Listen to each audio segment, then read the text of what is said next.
Oh man, what a journey it's been. This is our very last bit of new content for distance learning for Algebra 1B. Woo! I tried to do that really quietly so I didn't blast out your earphones if you're listening to those. But anyway, last thing that we gotta learn that's new is this last little bit of solving systems by elimination. So this is the one where we have to multiply sometimes. Let's just do a little recap of what we've done so far. Right? So we've talked about how to solve systems by graphing, right? Especially using Desmos, right? The graphing calculator online there. Right? And the solution is just where the two lines intersect, if they intersect. Right? We've also talked about two types of substitution. Right? So the first type that we talked about worked out best when you had two slope-intercept equations, right, where they looked like y equals mx plus b. The second method of substitution that we looked at was when you've got one slope-intercept, right, so one y equals mx plus b, and one standard form that looks like ax plus by equals c. Right? So substitution is what you're going to want to do when you've got one of those two situations. Last video lesson, we talked about elimination by adding and subtracting. Right? So that's the best way to solve when both of them are in standard form. Right? So multiplication is also pretty similar, right? When both equations are in standard form, we're still going to want to use elimination. So we've got these steps here. They are pretty much the same thing as what we saw last time, except this one's been updated a little bit. Right? So we're still going to start off by looking at the coefficients, figuring out are any of them opposites. If yes, we add them together. If no, we look again and check if any of them are the same. If we do have some that are the same, we subtract the equations from each other. Right? So same stuff there. What we're going to take a look at today are the situations where none of the coefficients are opposites and none of them are the same. Right? So what we're going to need to do there is we need to multiply one or both equations to make them have similar coefficients. Right? We'll take a look at what that looks like. It might sound a little bit scary, but it's really not so bad. These last three steps, as before, are the exact same thing that we've been doing the whole time. Right? You solve for that variable that you're going to be able to find first. You plug that back into one of the equations you started with, and then you solve for the second variable after that. Right, so let's jump into it. So again, solving this one by elimination. I know that elimination is the right method to use because all my x's and all my y's are all on the same side. Okay. So I'm taking a look at those coefficients, right? We got a 5 and a 4 and a 3 and a negative 9. Well, if I'm looking at the coefficients for x, those aren't the same and they're not opposites. If I look at the coefficients for y, those aren't the same and they're also not opposites. Right, so this is where we're going to have to multiply to get them to have similar coefficients. So the way that we're going to do that is I'm going to take a look at the pairs of coefficients, right? So I'm going to use a little bit of different color coding. Right. So we've got the x's and we've got the y's. Right? Our goal with elimination is that we want to cancel out either the x's or the y's. So there might be one that's a little bit easier to make work.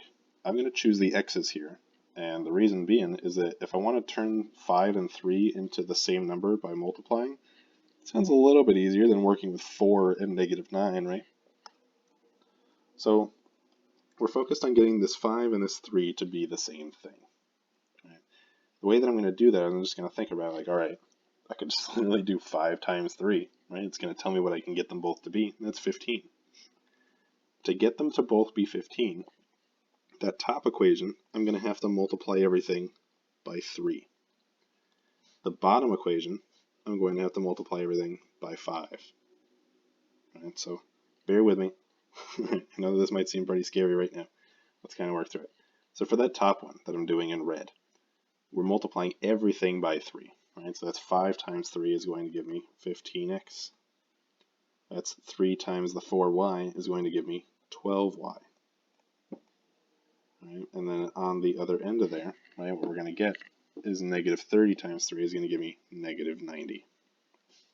Okay. So that's it for the multiplying on the first one. Let's multiply the second one. This one we're multiplying by 5. So we're going to get 15x. This is going to be minus 45y. And then on the other end, that's going to give me negative 90. Okay. So what we now have is if I take a look at those coefficients for x, now they're both 15. That's kind of what I was looking for. Right? I wanted them to be the same thing. So that's great. Now that we've got coefficients that are the same thing, what we can do is we can subtract the equations from each other. right? So I'm going to do the same old thing that we were doing before when we were subtracting equations. 15x minus 15 other x's gives me no x's. Those have been eliminated. This is now 12y minus negative 45y, right? So again, that's going to turn into a plus. We're going to get 57y's. Same thing's going to happen with the 90s, right? It's negative 90 minus another negative 90, so it's going to turn into plus, right? So it's going to come out as 0. So now we have 57y equals 0. Everything else from here on out is the same as what we've always been doing. We're going to divide both sides by 57. 0 divided by 57 is thankfully 0, otherwise it might come out pretty nasty. Right? So y is 0. Right? After that, I need to make sure that I plug the 0 back into one of the original equations. Right? The reason I'm stressing the word original is because we want to plug it into one of these ones that we started with. Right? So what I'm going to do is I'm just going to choose whichever one looks nicer. I'm thinking maybe the top one because it's got one fewer negative rolling around in it. So I'm going to plug y equals 0 into this equation. 5x plus 4y equals negative 30. And again, we now know that y is 0. And we're just simplifying.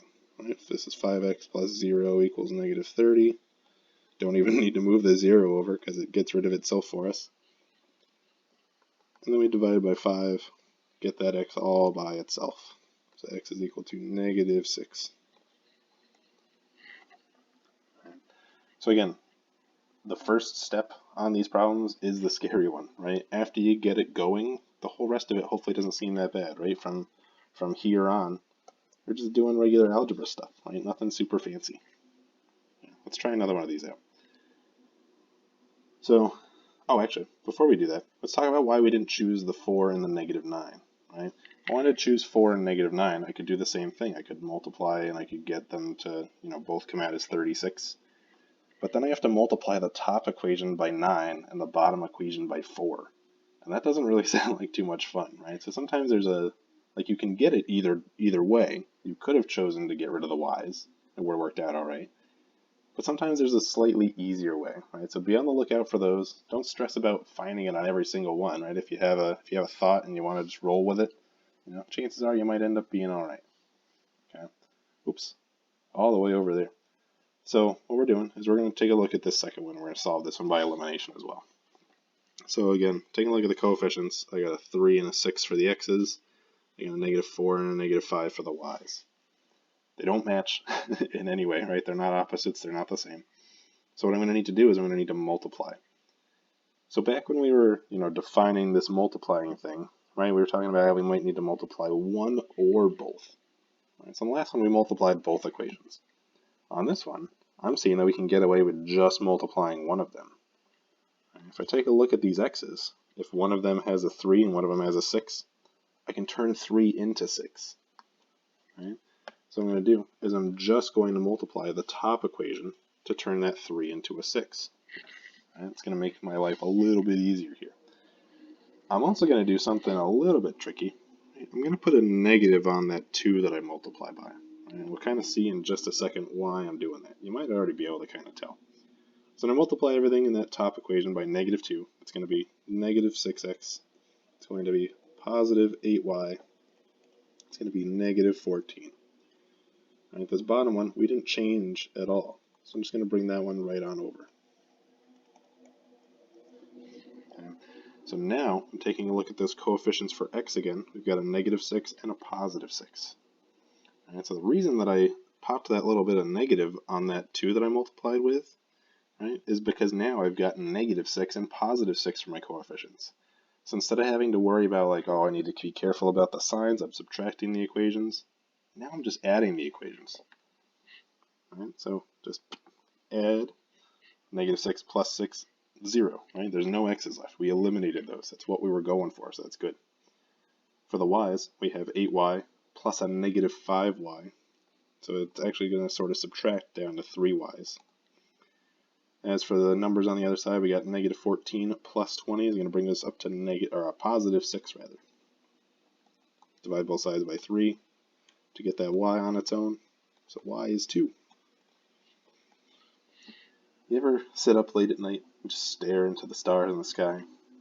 and think to yourself, why is 2? Why is 2? Why? Why is 2? Sorry, we'll keep moving along. Alright, so what we're going to do is I'm just going to take that y equals 2. I'm going to plug it into one of those original equations. Again, doesn't matter which one. I'm going to choose the top one because it's got smaller numbers. You're welcome to choose whichever one you think is a little bit easier. Alright, so again, we now know that y is 2. So I'm going to plug that in for y. That's 3x minus 8 equals 7. I need to add that 8 to get it over to the other side away from where the x's are. That's 3x equals 15. If we divide both sides by 3, what we're going to get is that x is just 5. Right. So again, getting that first step done, that's the hard part. After that, same sort of system solving stuff that we've been doing. Let's take a look at another one. If you haven't stopped yet, try and pause on this one. See if you can figure out what we should multiply. Like, should we multiply one equation, both equations? What do we multiply by? Should we try and get the x's the same or the y's the same? All right, take a second and do that real quick. So what I'm going to see here is I'm taking a look at these coefficients. Right, I got 2 and a 6 for the x's, and a -3 and a -2 for the y's. All right. So again, I'm seeing on this one that maybe we can just multiply one of the equations. Right? If I'm looking at those x's, I can turn 2 into 6 by multiplying. All right, so let's do that. So just multiplying the top equation there. And again, I'm going to do the little tricky thing. I'm going to multiply it by -3. Right? So what I'm going to get out of there is I'm going to get, this is -6x, this is plus 9y, and then positive 3 on the other side. Bottom one didn't change a thing. This is 6x minus 2y equals -24. Right, so again, now I'm taking a look at my coefficients again, right? I have these x's that are both like -6 and +6, so we can add these together. So when I do that, the x's are going to cancel each other out. For the y's, 9y basically minus 2y is going to give me 7y's. And then for the numbers on the end, 3 minus 24 is -21. Chop everything by 7. We're going to find out that y is equal to -3. So again, last little step here is that we got to plug that -3 back in to one of the original equations and see what we come out with. All right, let me give a little divider here from the last problem. I'm going to choose the first one because it does look a little bit easier. All right, so this is 2x minus 3. I hope it's okay with you guys. I'm going to start substituting that y in right as we're writing it. All right, so that y is -3, and then it equals -1. All right, so again, just simplifying. -3 times -3 is +9. If we then subtract that 9 to move it over to the other side, what we're going to get is that 2x equals -10. And then it's just a hop, a skip, and a jump. You divide by 2. And we're going to get that x is equal to -5. Okay. So again, hopefully this doesn't seem super duper bad, right? Maybe this first step, right? Figuring out like, oh, how do I get them to be the same? Oh, gee, what are we doing here? Right? Once you get that multiplying piece all set, hopefully it seems okay afterwards. Right. One last one. Solve this one by elimination.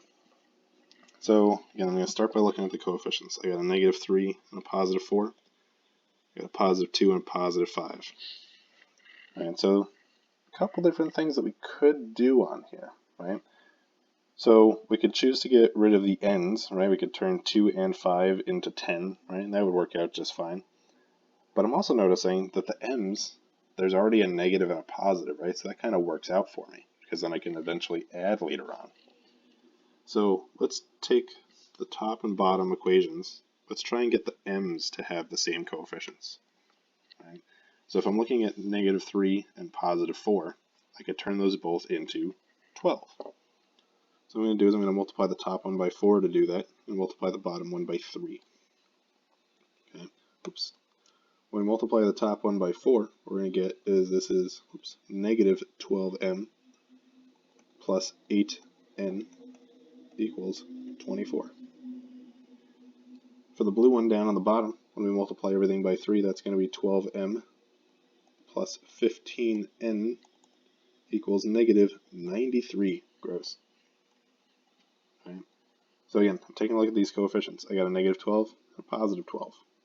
Because they're opposites, I can just add these together. Makes it nice and simple. The m's cancel each other out, which is what we were hoping for. When I'm looking at the n's, I had 8 and then another 15. So that's 23 n's in total. Over on the other side, we had 24, basically minus 93, which gives us negative 69. We're going to divide both sides by 23. We're going to get the n is just equal to negative 3. Right. Last but not least, we got to plug that back into one of our original equations. Right. I'm going to choose the top one because, again, it's got smaller numbers. Right. We can't really avoid having a negative sign in there, but smaller numbers is better, at least in my mind. So that's negative 3m plus 2 of these n's we just found, which were negative 3, equals 6. After that, we're just rolling right through this. Right? 2 times negative 3 is negative 6. You add that 6 to move it away over to the right side. We get that negative 3m equals 12. Divide everything by that negative 3. And then m is equal to negative 4. Right? So again, first step, I'll agree with you if you're saying this out loud, right? First step kind of sucks. Right? Figuring out like which ones am I supposed to get to be the same? What do I need to multiply by? Oh my gosh, it's so awful. Right? But then after that, hopefully it doesn't seem too bad. Right? I'm gonna be honest with you guys. The only real way to get better at these is to practice with them. Right? If you want some more practice problems and you want to talk through them at all, email your teacher, whether that be me or somebody else, right? That's okay. We're here to help you out, right? Don't forget that.